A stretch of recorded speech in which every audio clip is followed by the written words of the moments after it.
Amém, meu irmão? Glória a Deus pela sua vida. Glória a Deus por esse tempo que você está se dispondo, se expondo à palavra do Senhor.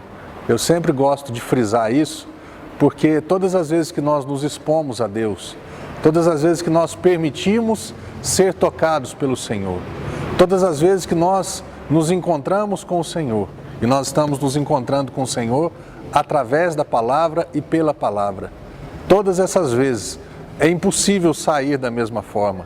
Então eu tenho certeza que você, depois desse programa, depois dessa palavra, não daquilo que eu estou dizendo, mas daquilo que a palavra do Senhor diz para a tua vida, a teu respeito, eu tenho certeza que você vai ter uma concepção nova, você vai entender coisas novas, você vai conhecer Deus de uma forma diferente. Nós ainda estamos nesse começo de ano, e eu tenho falado muito aqui na igreja sobre os meus planos e os planos de Deus para a minha vida. O que eu tenho colocado nas mãos de Deus e o que Deus tem colocado nas minhas mãos. Você e eu, nós precisamos aprender e entender que Deus é Deus. Que Deus tem coisas maravilhosas para as nossas vidas. Que nós não precisamos ficar fazendo listas de pedidos para Deus, propósitos, projetos, esse é o meu sonho, esse é o meu plano. Meu irmão, Ele é Deus. Quando Ele criou você e a mim, Ele criou já com um plano, Ele já criou com uma ideia, Ele já criou um projeto para as nossas vidas. Quem você acha, qual o plano que você acha que vai dar certo? O seu, o meu, ou o plano dele para a minha vida e para a sua vida? Ele é Deus. Nós precisamos aprender que Deus é Deus. Deus não é um servo meu, que eu falo, Deus, é isso que eu quero, então faça isso para a minha vida. Deus, eu desejo isso e faz isso para mim. Esses dias aqui na igreja eu estive pregando a respeito do sonho de Deus para José. E hoje está muito em moda, Está muito na moda o que? Esse é o meu sonho, Deus. Deus cumpra o meu sonho. Deus faz a minha vontade. O que Jesus disse? Pai, Jesus tinha uma vontade? Claro que tinha. Mas Jesus chegou ao ponto de falar assim, Deus, não faz a minha vontade não, faz a tua. Deus, eu abro mão da minha vontade para receber a tua vontade. Hoje eu só estou aqui hoje com a Bíblia na mão, falando do amor de Deus, do Evangelho para você, porque Jesus, Ele não fez a vontade dele. E esse é um ponto assim crucial entre as vontades humanas e as vontades divinas. Quando Deus falou com José, Deus deu um sonho para José, Deus deu um propósito para a vida de José. Meu irmão, eu aprendi na palavra que muitas vidas foram conservadas e abençoadas. Os sonhos humanos, os sonhos pessoais, eles são extremamente individuais e egoístas. Os sonhos de Deus, eles são exatamente o contrário. Eles são doadores, eles são abençoadores. O sonho de Deus, ele tem muito mais a ver com a outra pessoa do que comigo mesmo. E os meus sonhos, eles não têm a ver praticamente nada com o outro, eles só têm a ver comigo. E Deus, Ele tá nesse negócio. Ele está nesse negócio do próximo. Ele está nesse negócio do outro. João 3,16 diz o quê? Porque Deus amou ao mundo, amou a você e a mim de tal maneira que Ele deu o seu Filho unigênito para que todo aquele que nele crê não pereça, mas tenha a vida eterna. O sonho de Deus, o projeto de Deus era a entrega do Filho, a doação do Filho, a oferta do Filho em favor da minha vida. Eu volto a dizer, eu só estou aqui hoje falando, vivendo o amor de Deus e compartilhando do amor de Deus com você e com tantas outras pessoas, porque o sonho de Deus para o Filho dele não resumiu-se em Jesus. Ele estendeu, ele foi repartido e compartilhado. Se Jesus tivesse batido o pé, não, eu não quero isso. Eu quero o meu plano, eu quero o meu projeto. Você acha que era projeto de Jesus ir para a cruz? A Bíblia diz que ele foi obediente. Uma coisa é você obedecer, a outra coisa é você querer ir. Uma coisa é você não, eu escolhi ir para a cruz. Jesus, ele por si só, como homem, como ser humano, ele não escolheu não. Tanto é que ele falou assim, Pai, se possível passe de mim esse cálice de ira contra a raça humana, esse cálice de julgamento em relação à raça humana. Mas não faz a minha vontade, faz a tua. Meu irmão, o sonho, o projeto de vida de Deus para José foi maravilhoso. Fácil foi? Não foi não. Prazeroso para José? Eu imagino que também não. Mas no final você vai ver o tanto de gente que foi abençoado. Você e eu, nós precisamos entrar nesse caminho de Deus. Um caminho que nós paramos de olhar para o nosso próprio umbigo, como diz a palavra, para o nosso próprio ventre, e comecemos a olhar em volta. Será que não vale a pena? Nós temos tantos exemplos. A vida de Paulo. Paulo era um homem ele era um perseguidor da igreja. E o que aconteceu com Paulo? Ele teve uma experiência com Jesus, ele nasceu de novo, e Deus falou para ele assim: rapaz, você vai ver o que significa me servir agora, você vai ralar. Mas hoje, quando eu leio a Bíblia, quantas cartas o apóstolo Paulo escreveu? Quantas pessoas são beneficiadas com as renúncias, as ralações do apóstolo Paulo? O projeto de vida de Deus para Paulo funcionou? Eu sou fruto do sonho de Deus na vida de Paulo. Você é fruto do sonho de Deus na vida de Paulo. Você entende? Você entende que o projeto de Deus, ele é muito mais abrangente, ele é muito maior do que os nossos planos, do que os nossos projetos.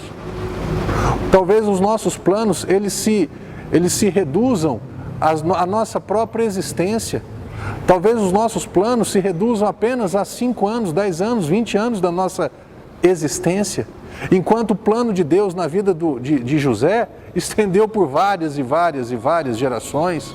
O plano de Deus na vida de Paulo, até hoje, se arredondarmos aí 2.000 anos, 1.800 anos, que o plano de Deus, ele tem se cumprido, ele tem me tocado, ele tem me alcançado, ele tem me abençoado. Deus um dia chegou e deu um sonho para José, e nesse sonho, José, ele se via como o superior dos seus irmãos. Ele viu as estrelas se prostrando, ele viu o pai e a mãe se prostrando, representados pelo sol e pela lua. E os irmãos de José ficaram extremamente irados com ele, enraivecidos com ele. Falou assim: esse daí é um sonhador. E agora ele está achando o quê? Que ele vai governar sobre as nossas vidas? Que ele vai mandar em nós? Quem é esse? Ele era o filho mais novo. Quem ele acha que ele é? Ele não tem direito nenhum. E aí começaram o quê?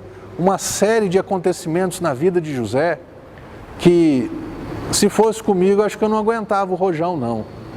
Não sei você, mas José, ele começou a passar por lutas, por tribulações, por aflições, que não sei qual ser humano seria capaz de passar do jeito que ele passou. Porque nós podemos passar por lutas murmurando, xingando, resmungando, culpando alguém. Mas José não.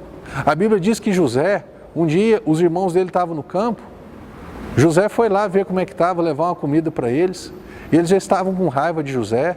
Não, nós vamos matar esse menino. Quem ele acha que ele é, que ele vai governar sobre nós? E aí o irmão mais velho, chamado Rubem, falou: não vamos matar ele não. Olha, tem uma cisterna ali, vamos deixar ele ali na cisterna, ele morre, dá um sumiço, mas nós não podemos fazer isso não. E aí de repente nisso estava passando uma caravana de ismaelitas em direção ao Egito. E aí o que aconteceu? Ele falou assim: vamos fazer o seguinte, vamos vender ele, porque aqui ele vai morrer e vai ficar ruim para nós. Vamos vendê-lo para essa caravana e a gente se livra dele sem causar nenhum dano maior, vamos dizer assim. E ele foi vendido. Esse que tinha um grande sonho de Deus, esse que tinha um projeto de Deus, não era um projeto dele para Deus não, era um projeto de Deus para ele. Esse, como é que começou a vida dele? Com 17 anos foi vendido como escravo e foi parar numa casa de um homem chamado Potifar, que era o comandante, era o comandante da guarda real do faraó. E ali a Bíblia diz que José, acho que aqui no capítulo 39, aqui, José foi levado ao Egito e Potifar, oficial de Faraó, comandante da guarda egípcio, comprou dos ismaelitas que o tinham levado para lá. O Senhor era com José, que veio a ser um homem próspero e estava na casa do seu senhor egípcio. Deixa eu te falar a respeito disso. Deus é com você. Quando você está vivendo um sonho de Deus, quando você está vivendo o projeto de Deus, Deus é com você. Deus, ele está com você na cisterna, ele está com você como escravo na casa do seu Senhor. Deus é com você. A Bíblia diz aqui: o Senhor era com José, que veio a ser um homem próspero e estava na casa do seu Senhor. Deus estava com ele se tornou próspero, ainda que ele não estivesse vivendo na casa dele, na família dele, na terra dele. Sabe o que eu aprendo com isso? Um homem de Deus, uma mulher de Deus, quando ele está vivendo o plano de Deus para a vida dele, não importa aonde ele está, ele dá fruto. Não importa se ele está vivendo na terra natal dele ou está vivendo num lugar estrangeiro. Não importa se ele está vivendo como dono ou se ele está vivendo como funcionário. Não importa se ele está vivendo como livre ou está vivendo como escravo. O Senhor é com ele? Então ele vai prosperar, ele vai dar fruto em todo e qualquer lugar que ele estiver. Eu amei esse entendimento que o Espírito Santo trouxe para mim, porque isso, meu irmão, é uma forma de nós identificarmos na nossa vida se nós estamos vivenciando o plano de Deus, o projeto de Deus, ou estamos vivenciando projetos pessoais, individuais e egoístas. A Bíblia diz que José, como escravo, Deus era com ele e Deus prosperou. Olha o que diz aqui no versículo 3. Vendo Potifar que o Senhor era com ele e que tudo que ele fazia o Senhor prosperava em suas mãos, logrou José mercê perante ele, a quem servia, e ele o pôs por mordomo de sua casa e lhe passou às mãos tudo o que ele tinha. Sabe o que é uma característica de um homem de Deus, de uma mulher de Deus que está vivendo o plano de Deus? Deus é com ele, não importa onde ele está, ele dá fruto, as coisas acontecem, fluem através da vida, na vida dele e através da vida dele. E outra coisa, as pessoas veem Deus na sua vida. Meu irmão, se tem uma coisa que me irrita, sabe o que é? É crente rabugento, chato, enjoado, murmurador, resmungador, arranjando culpado para a vida. Às vezes a vida fez algumas escolhas ruins, não crê na palavra, não pratica a palavra e Deus é responsável porque a vida dele está um caos. A vida dele está um caco, a vida dele não vai para frente. Deus, por que você faz isso? Deus, você não me ouve. Deus, mas espera aí, você está vivendo o plano de Deus? Você está procurando conhecer qual que é a vontade de Deus para a tua vida? Ou você começou uma vida segundo a tua vontade e agora Deus é responsável, é obrigado a obedecer, a satisfazer os seus mimos, as suas birras, as suas vontades? Que Deus é esse, meu irmão? Não. 1000 vezes não. Deus não é assim. Sabe qual a forma que Deus trabalha? Ele é Deus, Ele é Senhor, Ele é Rei, e Ele dá uma ordem, e Ele enxerga um caminho, e Ele tem um plano, e Ele quer repartir esse plano com você e comigo. Você e eu, nós precisamos crer em Deus de tal forma que Deus, eu preciso conhecer o teu plano para a minha vida. Deus, eu preciso, sabe, investimos tempo, investimos esforço, investimos dinheiro, um monte de coisa para nós. E você tem investido tempo, dinheiro, esforço para conhecer a vontade de Deus para a tua vida? É disso que nós estamos falando. Você quer que a tua vida dê certo? Tem uma única maneira de sua vida dar certo. Conhecer a vontade de Deus para você. Conhecer o plano e o projeto de Deus para a tua vida. Amém? Nós vamos dar uma paradinha, já nós voltamos e vamos continuar nessa caminhada. A caminhada de José em direção ao plano de Deus na vida dele. Amém, meu irmão?